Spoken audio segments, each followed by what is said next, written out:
Magandang araw mga kaibigan. Bigyan natin ng reaction, opinion itong post ni Cathy Yang. Video posted by Cathy Yang. Interview ng media kay dating Finance Secretary Benjamin Diokno, ngayon member na ng Monetary Board ng Central Bank. Lantarang, diretsahan, walang walang lipod-lipod, prangkahan. Sinabi ng dating Finance Secretary, may kasalanan ang Pangulong Marcos sa nangyayaring kaguluhan sa ating budget process. Kasalanan, may kasalanan siya, sabi niya. Wow. What a statement. Pakinggan natin ha. When we look back at his State of the Nation address last year, when he said, "Mahiya naman kayo," what has that led towards? Is that something of a positive? Your own assessment a year on from that statement, and another one is coming up in a few weeks. No, but that thing could not have happened without his participation. Because on the budget, the president has what is called the line item veto power. That power is awesome. Not even the U.S. president has that power. And there were many attempts in the U.S. to give that power to the president. And the Supreme Court ruled, no, it's not possible because you are changing the power structure, okay? The president prepares the budget, Congress authorizes the budget. That's the power structure. Now, he allowed that. He didn't exercise his line item veto power, okay? So, he's partly to blame for that. So how can he walk back when he takes the stage again in the State of the Nation address on July 27th? So, What would you like to hear as I from him? said, this is a moment of truth for him. Okay, people will be asking him, "What have you done after that mahiya naman kayo speech?" Okay, what have you done?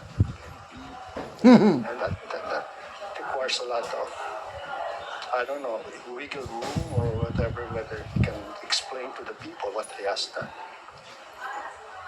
So when we look back, Galing, ano?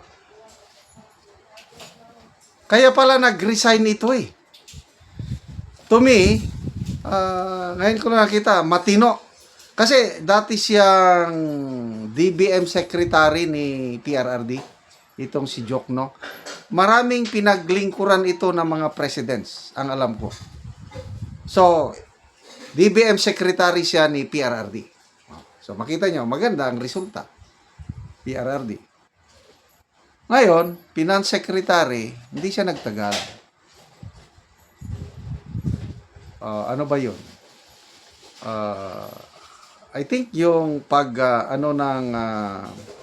I think 2024, biglang tumaas ang presyo ng bigas dahil nga sa bumabaha ang mga imported rice. Biglang nagdesisyon ang presidente na lagyan ng price cap ng rice. Hanggang dyan lang kayo, ito lang ang presyo. Uy, nagdesisyon ang presidente na caught unaware ang economic managers, specifically then Finance Secretary Diokno and NEDA Secretary Balisacan. Tama? Oh, hindi sila na konsulta. Sabi ko, there is something wrong. There is something wrong. Then later on, hindi nagtagal, nag-resign. Umalis na si Diokno. So ngayon, nakikita ko, Benjamin Diokno has an independent mind. Hindi siya hawak sa leeg. Salamat po. Monetary Board member ng Central Bank, Benjamin Diokno. Ang sarap pakinggan na the president has a blame.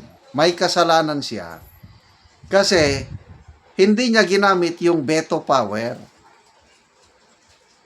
Kung may bineto man lang siya, kakaunti, ilang billion lang yun. Pakitang tao yung veto power niya. Inalaw pa rin niya si Ex-Supreme Court Justice Antonio Carpio, nagsabi nito na the President is accountable. Pwede siyang kasuhan yung pagpirma niya sa 2025 national budget. Inalaw niya yung, I think, 421 billion na budget insertion. May kasalanan ng presidente. Tuwali nga, yung sinasabi na most corrupt budget is 2025. Hindi pala. 2024, mas malaki ang nasa more than 500 billion ang budget insertion sa 2024. Sa 2023, around, I think, 300 billion something, 300 billion plus, 500 billion plus nung 2024, and then 400 billion plus. Kaya sa 2025, yung straight tatlong taon na yon, umaabot ng 1.45 trillion pesos ang mga budget insertion. Kine-question palagi ni Congressman Edgar Eresi, bakit? Bakit ang presidente hindi nagreklamo? Bakit ang mga cabinet secretaries hindi nagreklamo? Chinap-chap ang National Expenditure Program. Chinap-chap ang budget. Dapat magreklamo ang presidente dahil budget niya yan. Bakit pinabayaan niya? So itong sinasabi ni ex-secretary Jokno, yun din ang punto de vista ni Congressman Eresi, command responsibility yan. Tapos sabi nila, walang kasalanan ang Pangulo. Anong walang kasalanan? Wala daw ang Pangulo. Siya daw ang pinaka-the best na presidente dahil siya ang nagsiwalat sa flood control anomaly. Yung kanyang mahiya naman kayo, offshoot na lang yun dahil na-booking na ang kalukuhan sa flood control. Defense mechanism na lang yun. Mahiya naman kayo! Pumalakpak yung mga gumawa ng nakakahiya. O ano ngayon? What have he done? Yan ang tanong. After 1 year, meron ba? To me, halos wala. Promise nila ikulong ang mga big fish, ang mga mastermind. Meron na ba? Wala pa. Imbes na naka-score na sana sila ng medyo malaki si ex-secretary Manuel Bunuan. Dahil DPW secretary, napakulong mo. Wow, that's good. Ngayon, ilalabas na sa kulungan dahil maging state witness. Wala, back to zero na naman. So ano ngayon ang sasabihin niya sa SONA? I don't know. Salamat mga kaibigan sa inyong pagsubaybay sa channel na ito. Nakakatulong kayo ng malaki sa tribong Talandig ng Bukidnon dahil ang income natin sa channel na ito pantulong sa tribo. Namimigay tayo ng libreng yero at pako para makapagpatayo naman sila ng mas maayos na tirahan. Panoorin nyo ang video na ito. Ang among ginahatagan o giyero.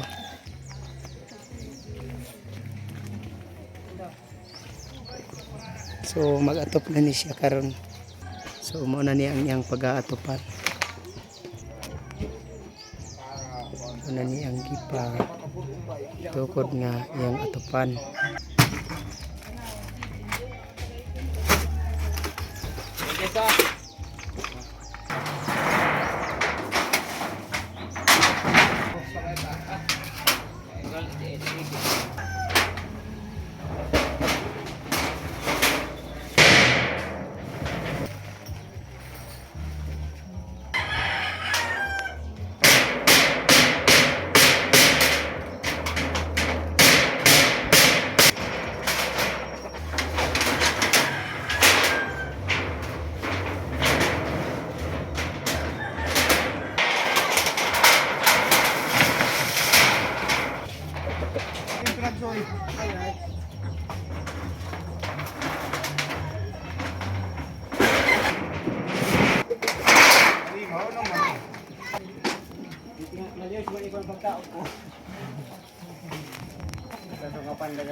O karon humanay gyud sa pag-atop ang among nahatagan sa yero umana niya og atop iyang balay. Sa Ginoo sa nagtabang sa sin ug oy nagtabang sa sin di palit ko atong busot na duro na kayo so salamat kayo sa nagatag sin kay na isda na gyud akong atop tanan di na ko mula kay akong sinapulian nagbag-o So salamat kayo. salamat kayo